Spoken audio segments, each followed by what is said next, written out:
Thanks everyone for joining us today. We are doing another Facebook Live continuing on from last week. So today we're going to be talking about the 6 facts about telomeres and why they're super important for your health. So before we get started, I just want to introduce everyone on the webinar today. So we've got Dr. Curt Ficenec joining us from Fargo, North Dakota. So Curt's a doctor of chiropractic. He's been studying age-reversal medicine for over 25 years. And he has his own, or he had his own practice, and he is also a wellness consultant. So welcome, Curt. Thank you for having me. Great, thank you. And we've got Trevor on the line as well. So Trev is really passionate about age-reversal medicine and health, and very passionate about nutrition too. So welcome, Trev. Thanks, Katie. Hi, everyone. This is an exciting day today. Once again, we're going to be sharing a bit more about, science about what's going on out there about age reversal. So yeah, telomeres is going to be a great subject. Okay, great. So today we're talking about 6 facts about telomeres and why they're super important for your health. So really interesting subject. You might have heard of the word telomeres. Before we get started, I'm going to share a video and then we're going to have a chat about it. So let's share that video.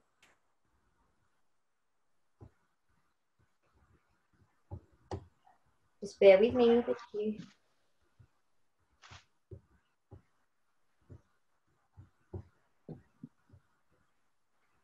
And now, eternal youth. Is it in a cage around the corner? News tonight of a breakthrough for some pioneering mice. But we always wonder, what does a fountain of youth for rodents reveal for humans? Here's Sharon Alfonsi reporting. I feel tremendous! In the movie Cocoon, it's a swimming pool that turns back the clock for a group of senior citizens. But now, researchers have found a way not just to stop, but reverse the aging process. The key is something called a telomere. We all have them. They're the tips or caps of your chromosome, seen here in yellow. This is what it looks like in a young adult. But as you grow older, the telomeres become damaged and frayed, and as they stop working, we start aging, experiencing things like hearing and memory loss. Scientists took mice who were prematurely aged, added an enzyme, and essentially turned their telomeres back on. You can see it before the enzyme, after. Their brain function improved, their fertility was restored. It was a remarkable reversal of the aging process. Look at this picture. The mouse on the right has bad skin, gray hair, and is balding, but the one on the left had its telomeres flipped back on. And you could see that essentially you now have a dark coat color, that the hair is restored, that the coat has a nice healthy sheen to it. Even more dramatic, the change in brain size. This is before. The mice had 75% of a normal brain, like a patient with severe Alzheimer's. But after the telomeres were reactivated, the brain returns to normal size. As for humans, while it is just one factor, scientists now say by looking at our blood cells and measuring those telomeres, you can get a better idea of how well you'll age. The longer the telomere, the better the chances for a more graceful aging. But as for tinkering with them and turning back our aging process, researchers say we still have a long way to go. Sharon Alfonsi, ABC News.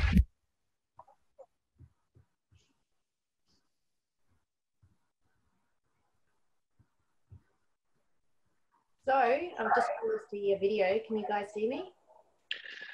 Yeah, it's still stuck on the screen there, Katie. You haven't come up. Isn't that exciting though? We find something like telomeres and it just changes the whole outlook of aging. It's incredible, Curt, because when I saw that video clip on the news, straight away I started thinking about my dad, because he passed from Alzheimer's, and when they mentioned that if you actually restore the telomeres, the brain size changed in the mouse from 75%, it reduces to 75%, and then they actually increase the brain size again when they actually did restoration of the telomeres. Right. My head used to be the same size as yours, but what happened? So, Trev, do you want to kick off with some questions? Are we going to talk about? Yeah, what happened, Curt? I started taking products. Hey, that's great, mate. Look, you know, these telomeres, I've just sort of been exposed to this science since I've been involved, you know, with you and learning a bit more from what you've been talking about. And yeah, can you tell us a bit more about them? I noticed in the actual video they showed two inverted U's and the ends of it, like it looked like the ends of a shoelace. They use that as an analogy. So can you sort of explain a bit more? Well, think of it, I like the shoelace analogy because people can see that every day, unless they have Velcro shoes, but every day they tie their shoes. And what happens is those little plastic ends on the shoelace, what they do is they protect the shoelace from unraveling. And really that's what a telomere does, is a telomere is the end of your DNA, the chromosome, and it kind of ties it together. And what happens is that every time a cell divides, it clips off a little bit of that end of that shoelace. Think of it like that. And it clips off a little bit, clips off a little bit, clips off a little bit. Pretty soon, if you cut away enough of your shoelace, guess what? You can't tie your shoes anymore, right? Well, at that point, we don't have enough telomere to protect our DNA any longer. Our chromosomes are exposed to the environment, and boom, that's when we get diseases, and chances are that's when we're going to die. And so, Curt, that brings us to the next, I guess, point. It says shorter telomeres equals shorter lifespan. I read that in some studies they'd shown that, you know, that there's a direct correlation between short telomeres and certain age-related diseases, even from, you know, as mentioned, Alzheimer's, but other things, including like even arthritis. If somebody's got really bad arthritis, they'll tend to have shorter telomeres. Can you elaborate a little bit on that? You bet. You know, so our DNA is programmed. We have certain things that are, we protect ourselves. Our insides protect us.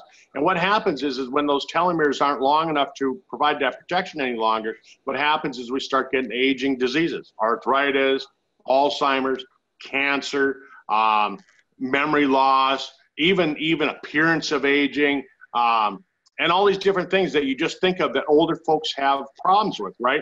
And when you think of older people, you know, they normally, a lot of people pass away because of infections. And so if your telomeres are too short, even your immune system is affected. So every part of your body is really affected by it. So I guess if people who are watching this, and including myself, people might think, oh, well, if it's so good and, you know, telomeres are the key, then how come, you know, we're all still aging and we've got these problems? But, you know, it really comes back to, I guess, when they discovered it and how it's being implemented. Can you elaborate a bit on that? Yeah, you know, and it all comes down to this is that, you know, and I've actually met a couple of the scientists that were working in the lab that got the Nobel Prize. So I've actually met those people. I've sat down with them. I've discussed this with them. Wow. And it's interesting, but the research was paid for so they could develop a drug. They're trying to come out with a drug that will slow the aging process down. And that's where they're going to make money. So we're not going to find out about nutritional supplements. We're not going to find out about a lot of this stuff because, I mean, if I just told you, if I said, hey, Katie, the most important thing that you can do for your telomeres is change your lifestyle. That's the most important thing that you can do. We can talk about all these supplements and things like that, but if you don't change your lifestyle, you're not gonna make that big a difference. What's interesting, and we were talking earlier, you know, like food, what kinds of things, and I know this is probably coming up, but if you don't mind, can I get into that right now? Yeah, that was Trev's question. Yeah, sure. I was just going to say, though, before you get into that, Curt, like, you know, you just said that, you know, a lot of this science is about to be developed by you know, pharmaceutical companies to create a drug. But obviously the science is actually coming from nature. So they're doing all this research, and I'm assuming that, you know, it's found out there in nature before they can make a synthetic drug. So that's correct, isn't it? Yeah. So think of it kind of like this, okay? I mean, we talk about the shoelace analogy because people can think about that, they can see that. But really, it's kind of more like this. If I had a brick wall, and I took the brick wall, it wasn't cemented together, and I took the top row of bricks and I just slid it to the side, what's going to happen to the bricks on this end? As I'm pushing it this way, what's going to happen to the bricks on this end? They're going to fall off the edge of the wall, right? And so if I push it again, another brick falls off. If I push it again, another brick falls off. And then I go to the next row and I start pushing the row of bricks up. Well, that's kind of how it actually is occurring. So when we take and we talk about the whole theory of increasing our lifespan, increasing longevity, what we're really talking about is we're talking about, can we find a way to take those bricks and as they're falling, put them back on the wall, and put them back on the wall fast enough that the guy that's pushing them off can't keep up to the guy putting them back on. Yeah. Does that make sense? Yeah. And that's really what's happening. So there's an enzyme called telomerase, and that's really kind of in control of it. So when we talk about telomeres, when we talk about longevity, we're really talking about this enzyme called telomerase. And the telomerase, if we can keep that working, the telomerase is actually what's building those nucleotides, those telomeres back onto there. Okay. All right. Well, you're about to lead into certain foods that are linked to a healthier cellular aging process. So I believe you're going to start talking about that. So yeah, well, food. And food and diet is really, really important. And what you want to do is you want to stick to your whole foods. You don't want to be eating a lot of processed food. Processed food seems to damage the telomeres faster. So you want to have whole grains. You want to have whole fruits, whole vegetables, things like that. You want to be eating good, healthy protein. And you know, Trevor, what's interesting for you and me is that your diet doesn't affect our telomeres as much as it affects Katie's. Women are more affected by diet when it comes to telomerase than men are. Interesting, isn't it? Yeah, that is interesting. Is that a new phenomenon that they've discovered? What's that? Is that a new thing that they've discovered, that women are more affected, or do they know that all the time? I read that in an article that's 4 or 5 years old, so they've known it for a while. Well, I was just going to say, for those who are watching, Curt, I think Katie's looking a hell of a lot better than you and I. So, but that's what I was going to talk about next. Is that so? They also found that lifestyle is more important than diet. Oh. And Katie works out, and you don't. And what do you do? All right, so I guess you're talking about, like, you know, your diet's so important, but what about the stresses? You know, obviously processed foods are no good for us, but things such as smoking, you know, lack of sleep, and what sort of effects and other kinds of things, you know, toxins perhaps in that people are using on their bodies every day. I guess I'd be very, what sort of effects would they have? You know, stress is really, really important. I think stress is probably, you know, something that's really not looked at enough when we're talking about aging, how important it really is. And people, I think when they think of stress, they think of emotional stress. Oh, you know, my job, I don't have enough money, things like that. They think of emotional stress factors and that, but really there's a lot more stress factors that should come into play. I mean, we should be talking about chemical stress, right? The food we eat, things like that. It falls into the same category. Injuries, like my motorcycle accident that I had a decade ago. That accident is making my telomeres so that I have a shorter lifespan because of a previous injury. So that's one of the reasons that I'm really working at trying to slow this thing down. It's interesting when they take and they interviewed over 100 people that were over the age of 100. And they asked those people, they said, okay, what's the most, and they looked at diet, they looked at smoking, they looked at obesity, they looked at being overweight, they looked at all these different factors. And you know what the number one factor they found is they found that the most important thing was attitude. Oh, wow.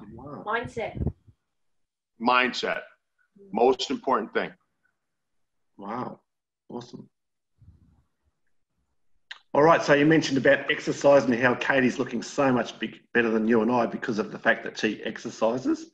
So what have you got to say about that? Yeah.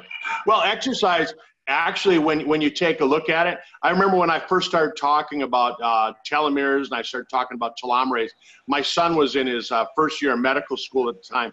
And he said, well, Dad, he said, I can go to the gym and I can increase my telomere length faster at the gym than you can by changing your diet. Wow. And so it really does make a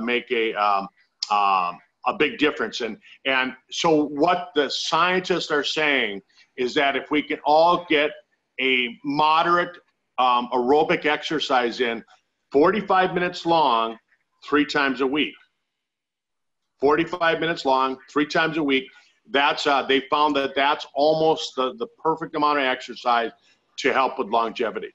What about Katie works out all the time, I'm getting my 45 minutes in 3 times a week.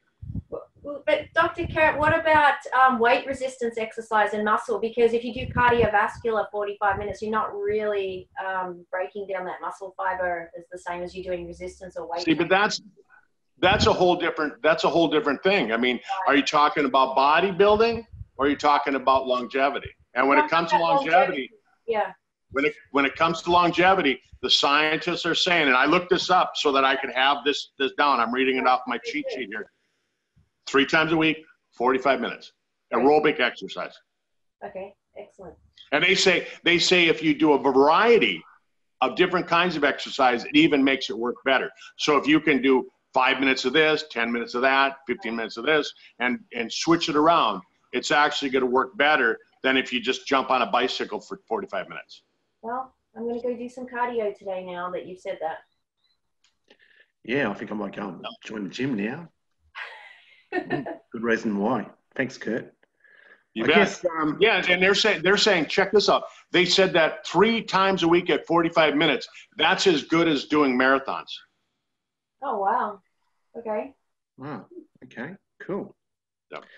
So telomerase, where's that come from, Curt? That's there's stuff out there that can help to rebuild telomeres. So telomerase, how does that work? Where's that coming from? How are they getting that from? Where's that getting that? So telomerase is an enzyme that your body makes, and so this telomerase, this enzyme, it's naturally occurring, and just like your telomeres are getting shortened, your telomerase is getting depleted. You're using it up. So as you age, you're using up your telomerase. And so when the scientists started working with astragalus, and they started working with Bacapa, and they started working with resveratrol, they found that these things, what they do, and even curcumin, they found that those things helped by making the telomerase, so the telomerase is more effective.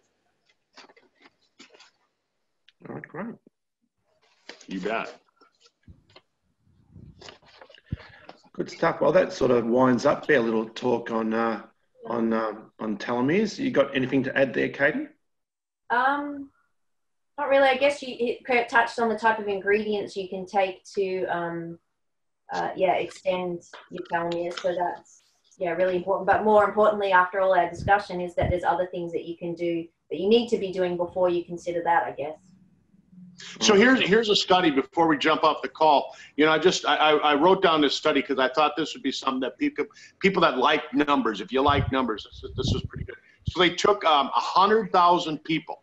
So they took a good segment of people. They didn't just take 5 or 10 or 15 and say, oh, this works. They took 100,000 people and they took and they looked at, kind of the different lifestyles. They looked at smoking, drinking, amount of education, different things like that. And then what they said was, okay, so let's look at the shorter telomeres. How much does it affect life? So they found that 10% of that 100,000 people, so 10,000 people had shorter than average telomeres. And they found that they had a 23% increased risk of dying earlier when they compared them to the people that had the average or longer telomeres. So if you're in that group that has shorter telomeres, it increases your risk of dying early by almost 25%. Wow. Okay, cool. All right. Well, that sort of leads me into another thought, is that, they've actually mapped the human genome, haven't they? So they say that we should really be living to an age of 150. So I guess the telomeres really work in with that. Is that correct? Right. Yeah, and according to Aubrey de Grey, he actually says that the first person that's going to live to be 250 years old is already alive. Already alive today, already been born. But here's the thing, when I go to all these anti-aging symposiums and research seminars, what they're saying is that we know we've already increased the likelihood that people are going to live longer. I mean, your chances of living to 100 are probably better than your mom's or your dad's or your grandpa's or your grandma's and things like that. But the key is, how do you want to get there? Do you want to get there healthy, or do you want to get there in a wheelchair?